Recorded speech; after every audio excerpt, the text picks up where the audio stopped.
Good afternoon, everyone, or good night in some places, or good morning. Thank you very much for our third book launch in the Congress. And today we have two books, Friendship for Development, Stories from a Partnership between Suai, Timor-Leste and the City of Port Phillip, Australia. The author is Anne Wigglesworth. I'm sorry if I didn't say it correctly. And the second book is the book that is authored by Daniel Simião, Apoema in Silva. They organized this book, which is named Banebé, Percursos visuais em Timor-Leste. So the first book that we are going to see is this one, the book launch of Anne Wigglesworth's book. And I would like to ask you, we have a slot of 30 minutes for each presentation, including 15 minutes presentation by the author and then 15 minutes to questions, if there are questions from the other colleagues. Okay? Okay, please, Anne, you take the floor. You can share your screen. Okay, good.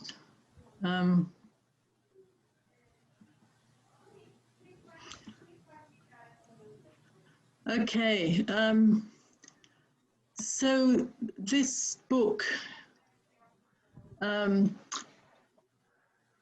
Friendship for Development, it comes out of was written as part of the 20th anniversary celebrations of the friendship groups. So for those of you not from Australia, there were a number of groups formed between Australian communities and Timor communities, with the idea that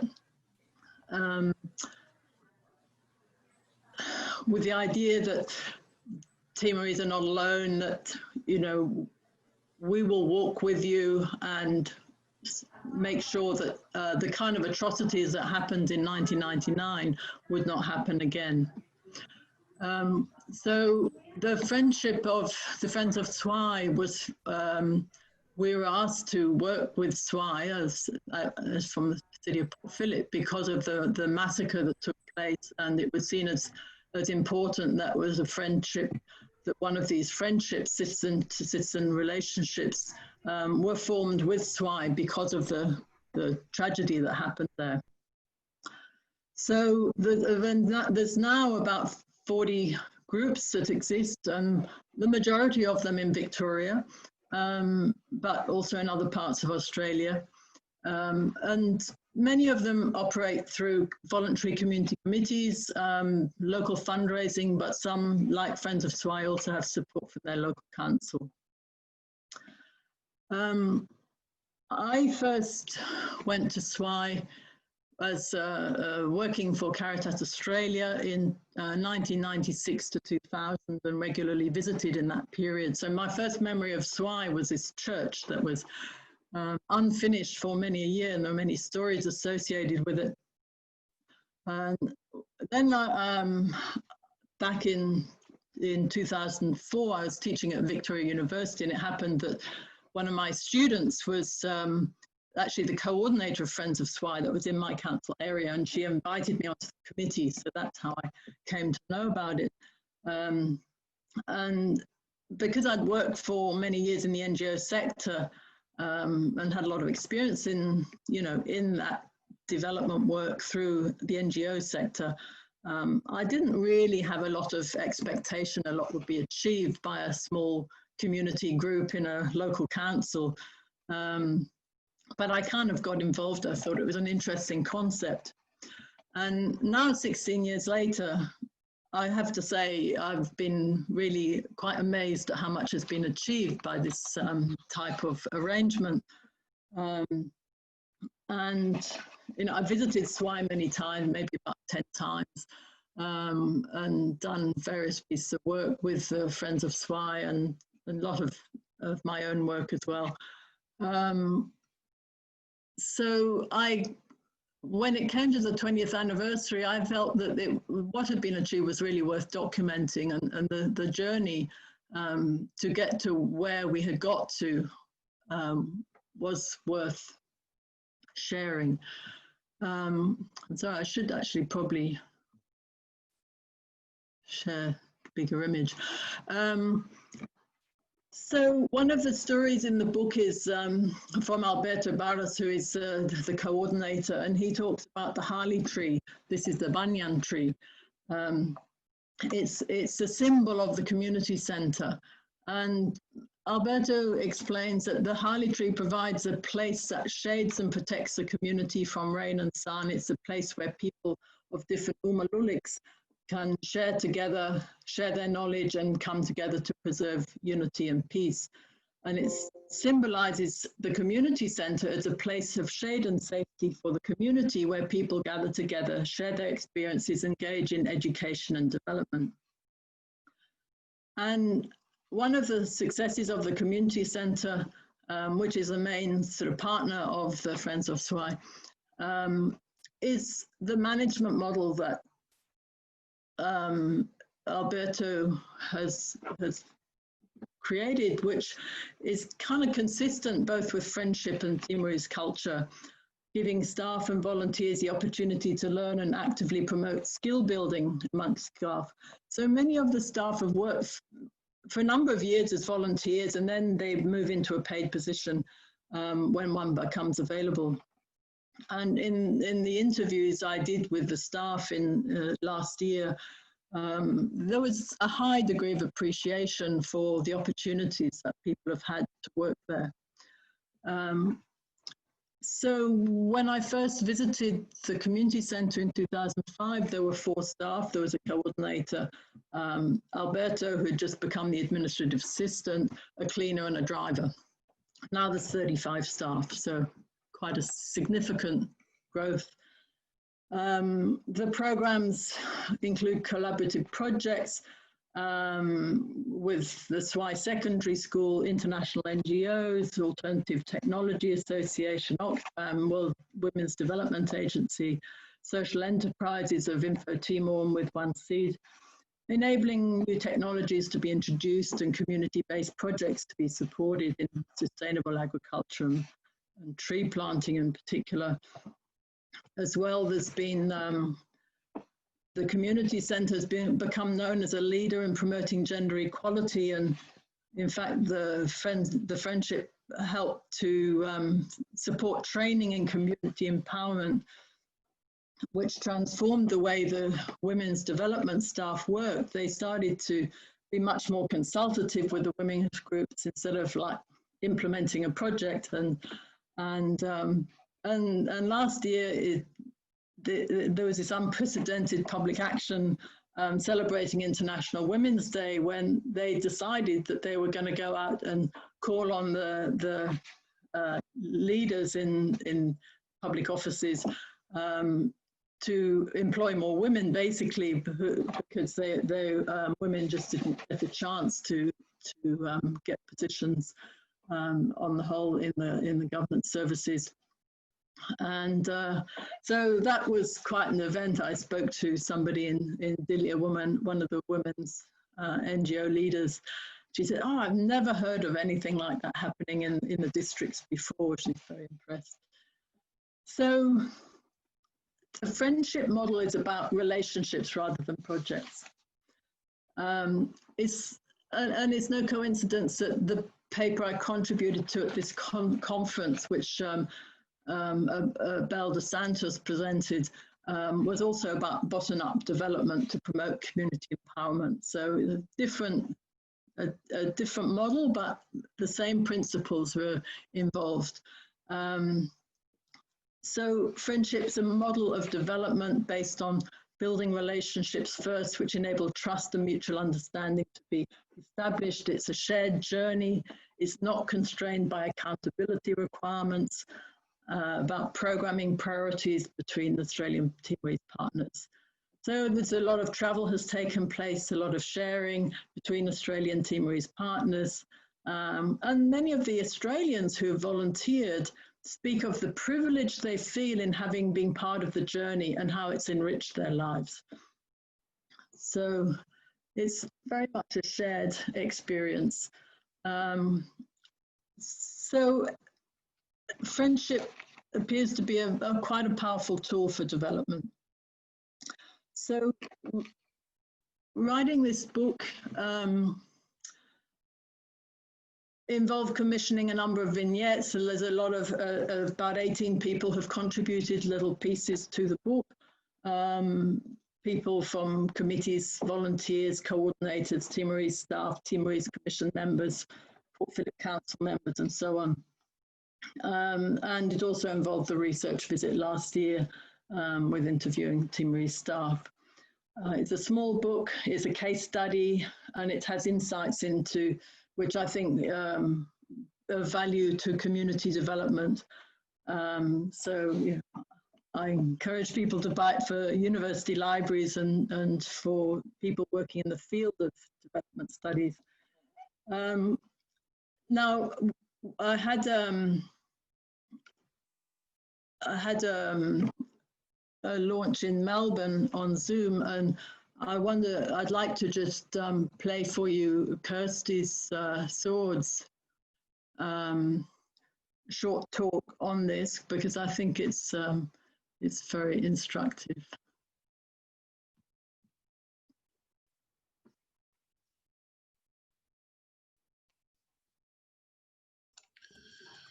We can't hear it, Anne. We can. You got to yes. share with sound.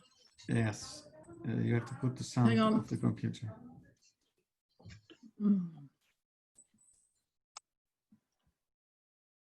Well, I've got the sound. Oh, I don't know how to do that.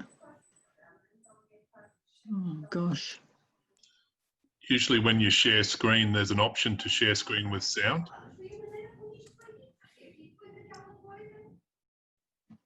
It is a video, so probably Yeah.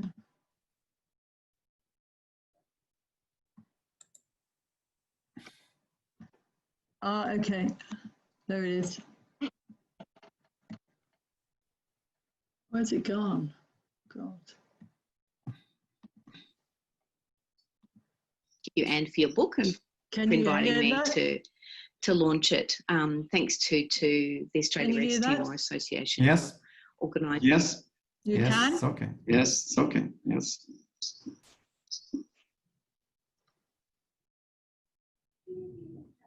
Virtual gathering. You know, it's an interesting coincidence, or perhaps no coincidence.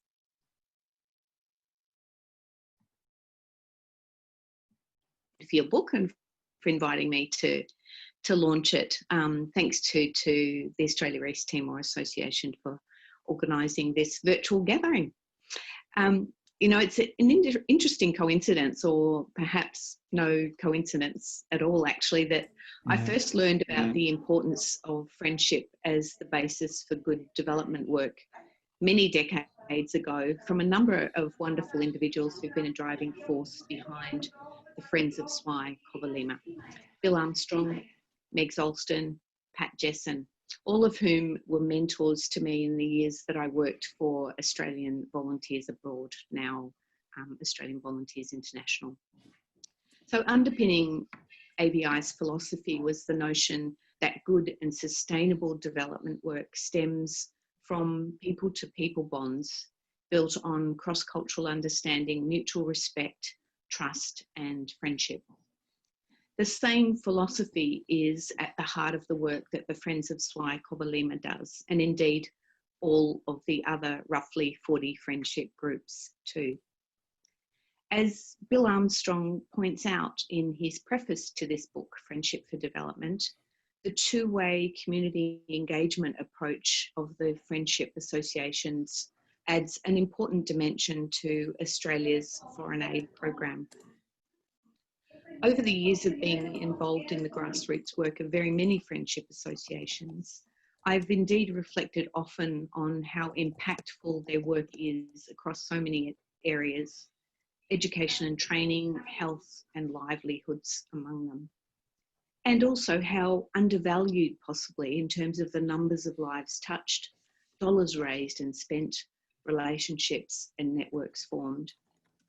And so, as I say in my little blurb on the back of Anne's book, it's important that this work has been documented, and I commend Anne for her extensive research and work, including gathering the stories and perspectives of Suai community members. I particularly appreciated the comment of Covalima Community Centre Director Alberto Barros, who's with us today, on the differences between the Friendship Association's work with the community and that of large international NGOs. He says that international NGOs come into a country and a community with often very rigid guidelines and parameters to work within, believing that they know best what is required in developing nations. The beneficiaries are forced to adapt their needs to fit the organisation's mission or miss out.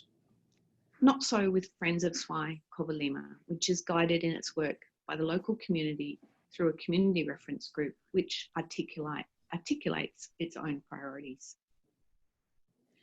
I confess that I've had my own epiphanies when it comes to learning how to put aside one's personal convictions as to what a people emerging from conflict and trauma require. When I first set up the Alola Foundation, my women's NGO, which is named after 15-year-old Suai resident Juliana dos Santos in 2001, I had an idea that trauma counselling would be a great focus for Alola's work.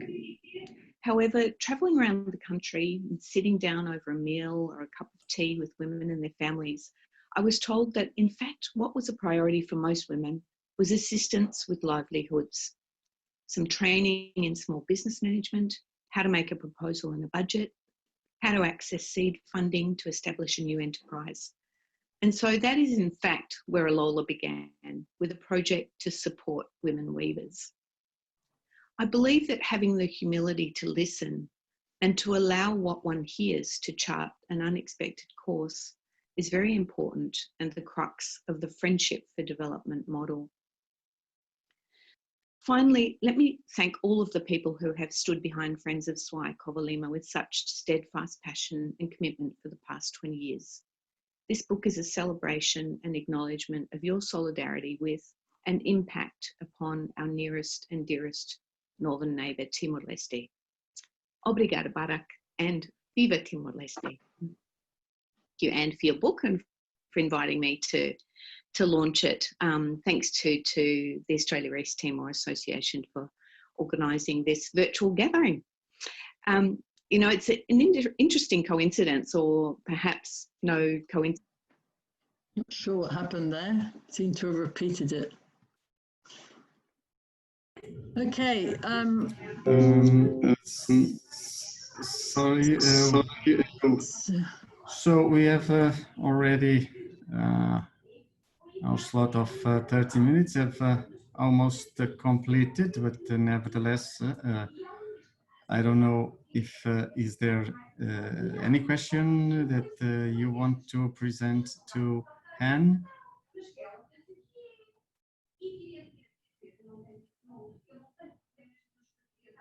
Sorry, Michael?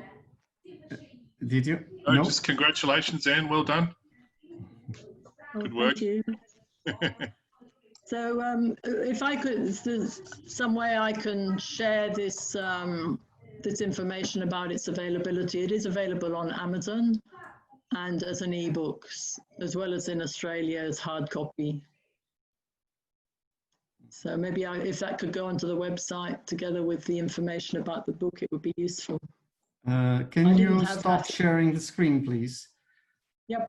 I will try to put it here. Yes, you can send us this last page, and we will. Sorry, now I made a mistake here, and we can share it here, so that everyone can know how to get access to it. Here we can send it. Please send us. Here you have a brief synopsis to the TLSA-PT email. Okay, so to the organization, email. To the organization. So yeah. Here it is. I sent all that information, but I did not at that time. Yeah. Okay, that's great. You can still send us, no problem, and we will pay. We will put them here. Places to sell. We will put all the data you have there. We can put it here. Okay. Okay. Thank you. Thank you very much. Thank you. Please. if there is no question, we'll move on to our colleagues. Sorry, to Apoema, to Danielle and Kelly. Please take the floor. Oh, thank you, Lucio. That's the book we are presenting now here. And thanks, Anne, and congratulations as well for a great book you just presented. I will apologize for our Anglophonic colleagues here, but I'm going to present this in Portuguese. But it is a photograph essay book, and I will share the photographic essays to you. So even if you don't understand what I am saying, I'm pretty sure you will enjoy as well a bit of this book. Okay. The book is still not available online, but it will be, and I will put here in the chat of this room the website of Casa Apoema, which is the editorial house who partner with us to publish the book, and it will be available for download online soon. So that is the editorial house of our colleague Apoema, who is also part of the book and who shared this endeavor with me and Kelly Silva. Well, so now I'm going to change my language here, sorry. Bom dia a todos e a todas. Vamos então à apresentação desse livro. Eu vou compartilhar a tela aqui para que possamos ir folheando o livro enquanto eu vou falando. Deixa eu ver se é possível. Ok.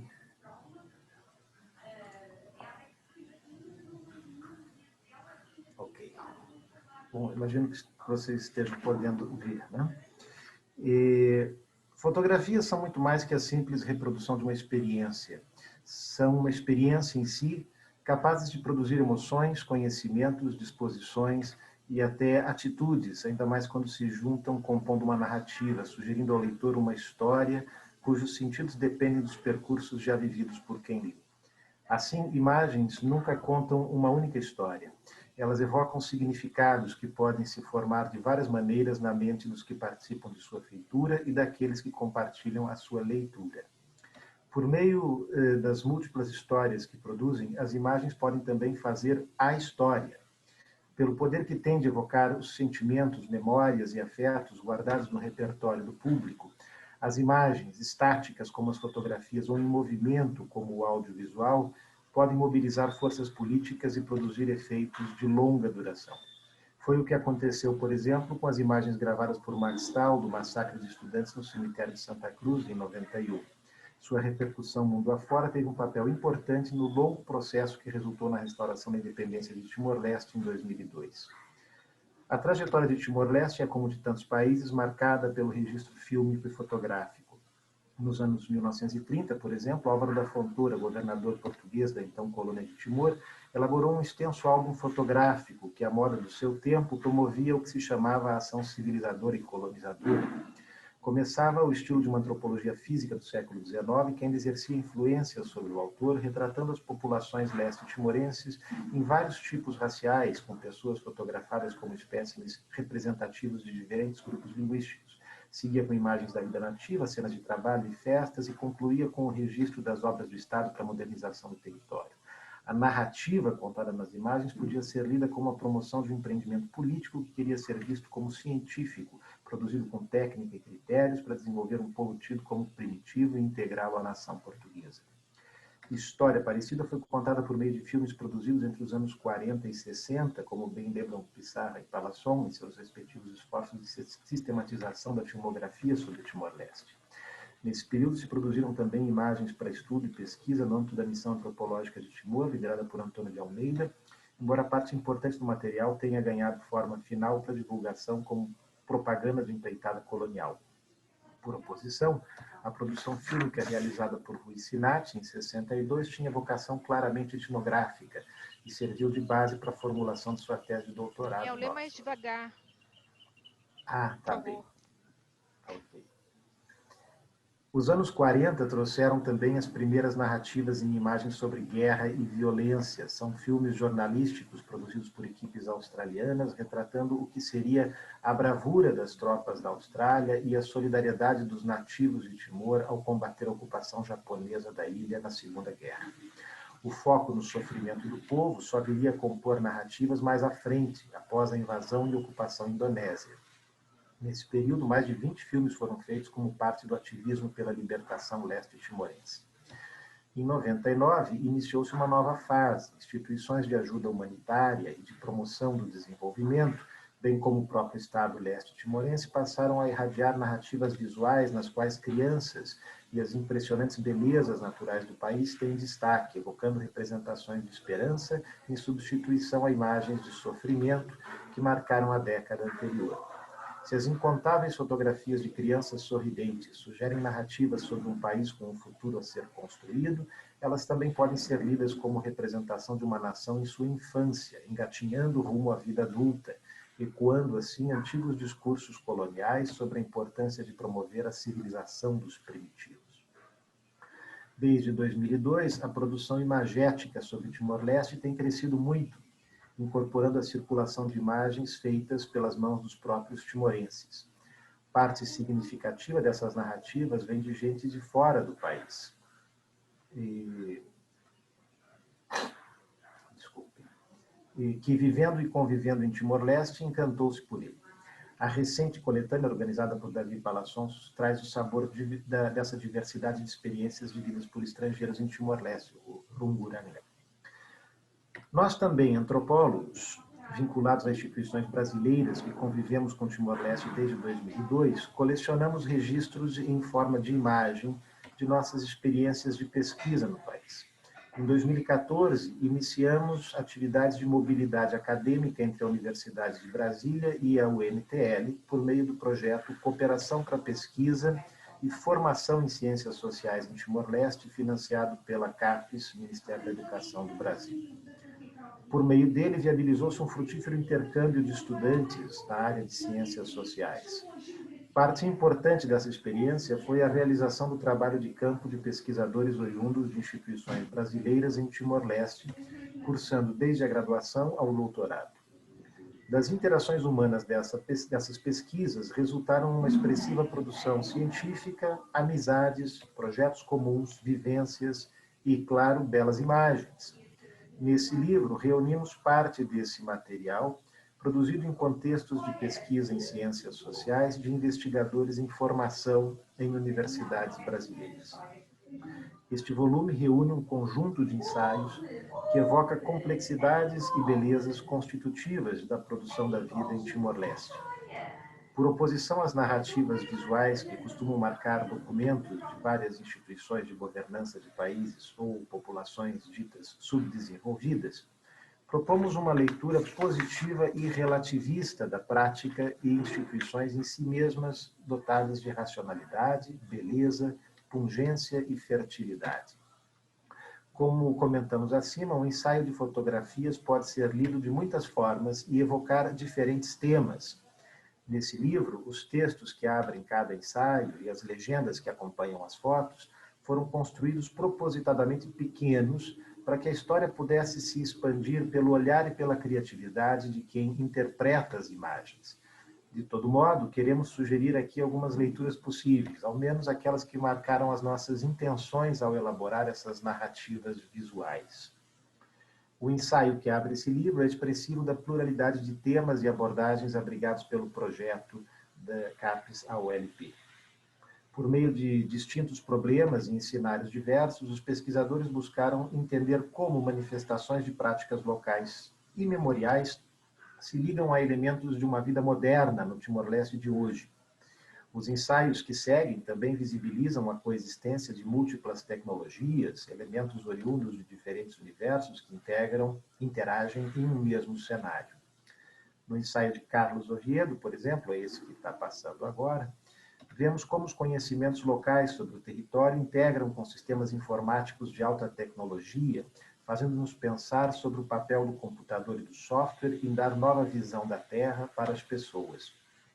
Ao mesmo tempo, uma política delicada que define titularidade de terras depende muito dos conhecimentos locais nas aldeias, saberes sobre relações de aliança que os mediadores devem ter para a solução de conflitos que invariavelmente surgem aqui e ali. Essa dialética de mediações e traduções aparece também nos ensaios de Renata Nogueira da Silva, Ana Carolina Oliveira e Lucivânia Gozaves, seja na combinação de materiais industrializados e manufaturados, na construção das casas sagradas timorenses, seja no esforço de transformar a cerâmica local de Ataúro em mercadoria para o turismo, ou ainda no de dar forma a uma dança nacional a partir de danças tradicionais variadas. Nos ensaios de Ana Carolina e Lucivânia, padrões estéticos e memoriais são a base para uma dinâmica de novo tipo, em que se criam mercadorias para circulação em um universo que vai bem além das fronteiras da ilha de Timor-Leste. As experiências evocadas por essas imagens mostram também como a produção e a reprodução da vida em Timor-Leste hoje se fazem pela mobilização de múltiplos saberes. E em muitos deles, as mulheres têm um papel central. Os ensaios de Apoema, Maria Luísa Vietes Pedrosa, Lucivânia Gozaves e Ana Carolina Oliveira põem em foco o protagonismo das mulheres em vários dos espaços sociais em que o bem viver e o belo são produzidos por meio da mobilização de saberes ancestrais. São elas que fazem a música para a acolhida ritual dos visitantes, uma prática comum para as boas-vindas das autoridades do Estado, mas também das imagens peregrinas de santos em procissão. São a expressão corporal e musical das mulheres a autoridade tradicional, moderna, laica e sagrada. Sem ela, não se completa.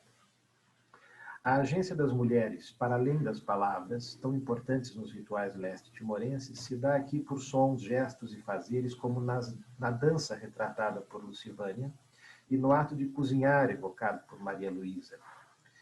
Elemento fundamental em qualquer cerimônia pública e condição da própria reprodução da vida. Estes ensaios evidenciam ainda o papel essencial das mulheres na produção de serviços e mercadorias que caracterizam processos de expansão da economia do mercado em Timor-Leste por meio da objetificação da cultura. Muitos projetos de mudança social pela via da valorização e transformação de signos culturais parecem assim trabalhar para o empoderamento de mulheres que significativamente passam da dança do ensaio de Lucivânia a usar adornos masculinos ausentes nas imagens de Kyo. Se há uma intenção a unificar as muitas histórias que esses ensaios fotográficos podem contar, é o de mostrar que as populações leste-timorenses não estão em sua infância e galgando os degraus rumo à vida adulta. Nossa intenção é dar visibilidade a cenários plenos, realidades que conjugam sem contradição, sem ter de escolher entre uma coisa e outra, elementos de origens as mais diversas e que convivem muitas vezes, dando uns suporte aos outros, na produção de modos de vida singulares e plenos em seu modo de ser e estar no mundo. Diferentes formas de entender o sagrado, distintas maneiras de se relacionar com o Estado, de produzir e reproduzir a vida cotidiana, não são excludentes, mas se combinam sem a expectativa de que uma supere a outra. Não há um caminho de evolução a ser seguido.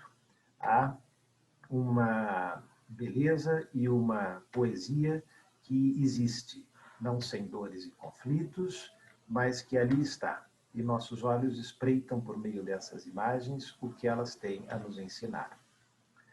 A convivência com nossos parceiros leste-timorenses nos ensinou muito, e não é por acaso que encerramos o livro com um ensaio que tematiza justamente a experiência das trocas no encontro de pesquisa.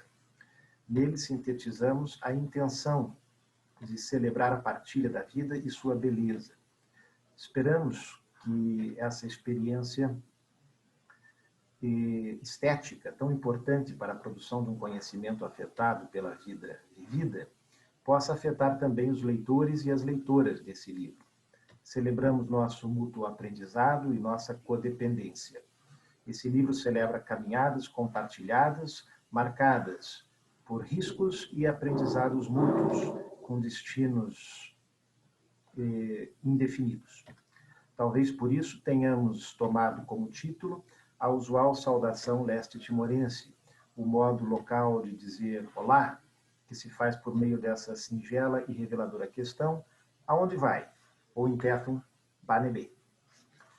E isso que eu acabei de ler é a introdução do livro, escrita pela Kelly e por mim, e um convite ao acompanhamento das narrativas visuais dessas fotografias.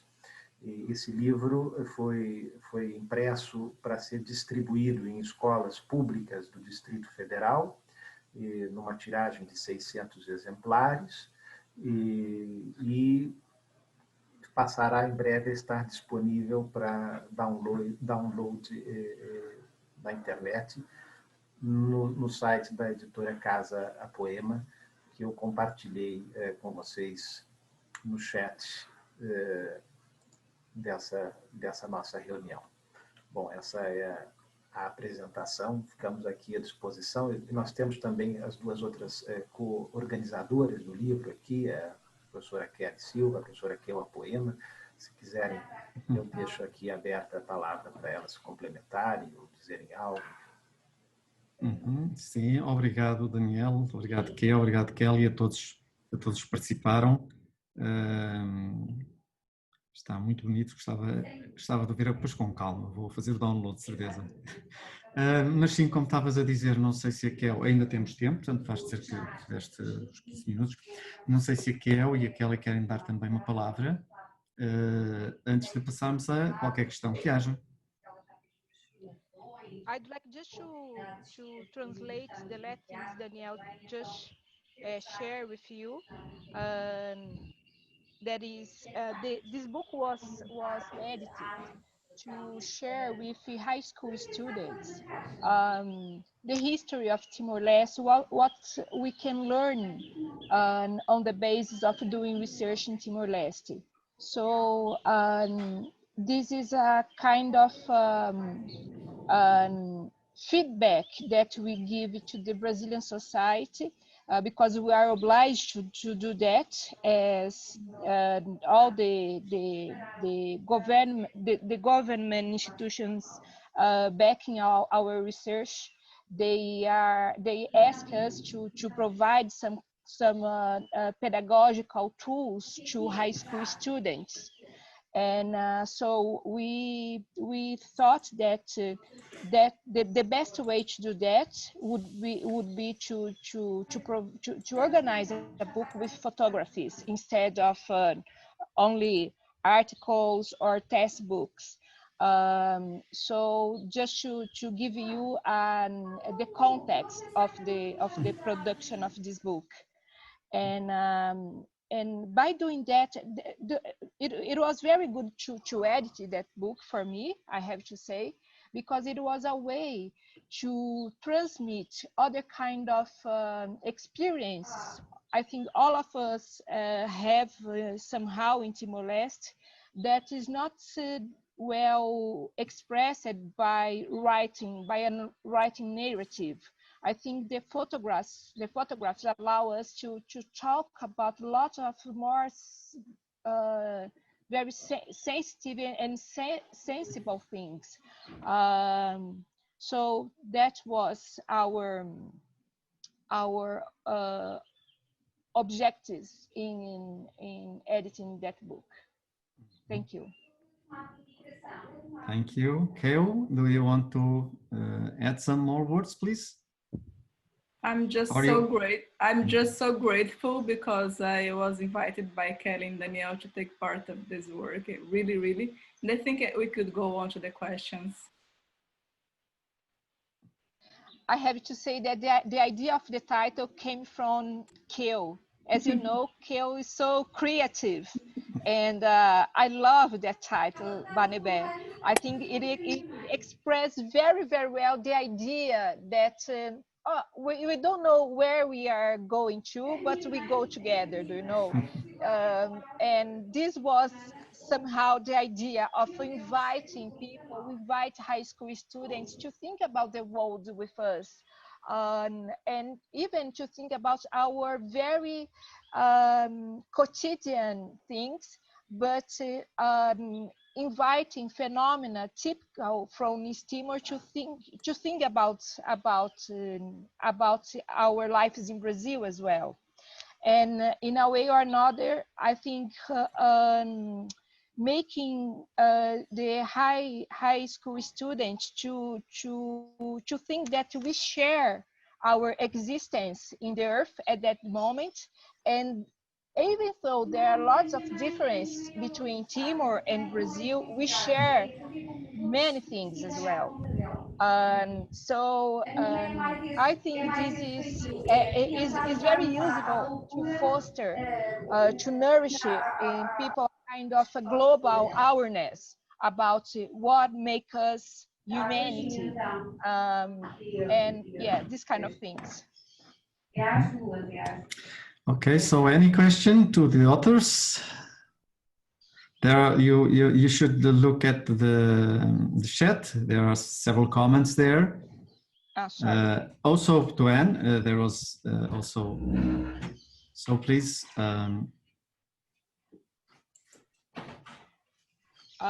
So Vanessa, thank you for your question. I don't know if this question is related to our book or to Anne's book, but anyway, I don't think the Australian National Library has a copy of our book. I think we can send. Precisas dele? Sorry. I think you should go on. You can go on. Okay, I was just answering. Answering okay, Vanessa. Anya, I think we can send you a copy, one book to the Australian National Library. We'll do that in the following weeks. Thank you very much. Yeah, my pleasure. I did buy Our one pleasure. copy for me, but I ran out of money for acquisitions Yeah, that no night. problem. I understand.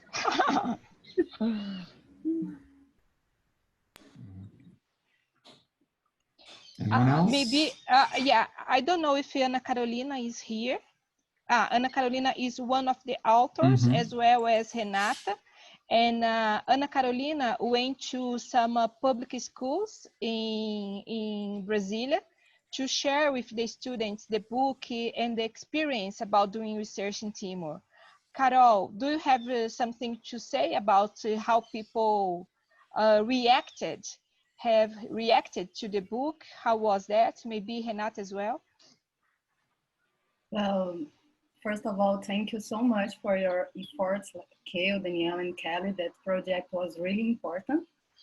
And while we were in the public schools last year, me, Miguel, and Alexandre as well, that they are not here right now.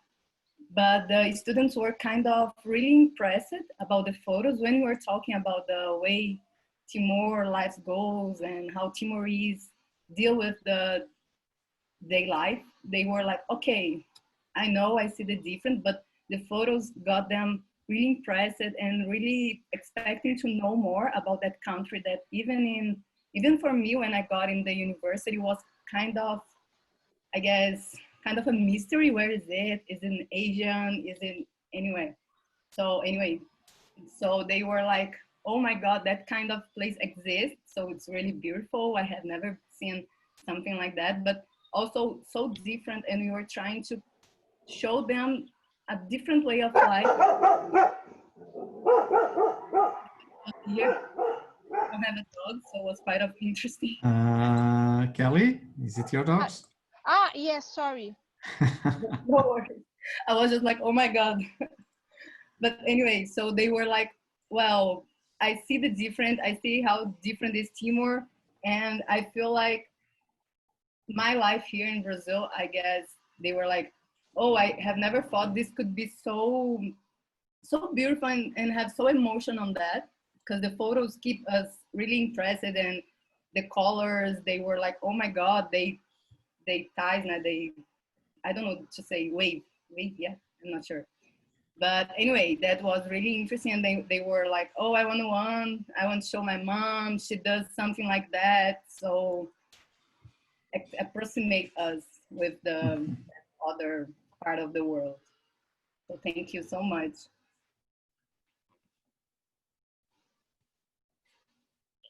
Okay, Renata, do you want to add some more words, please?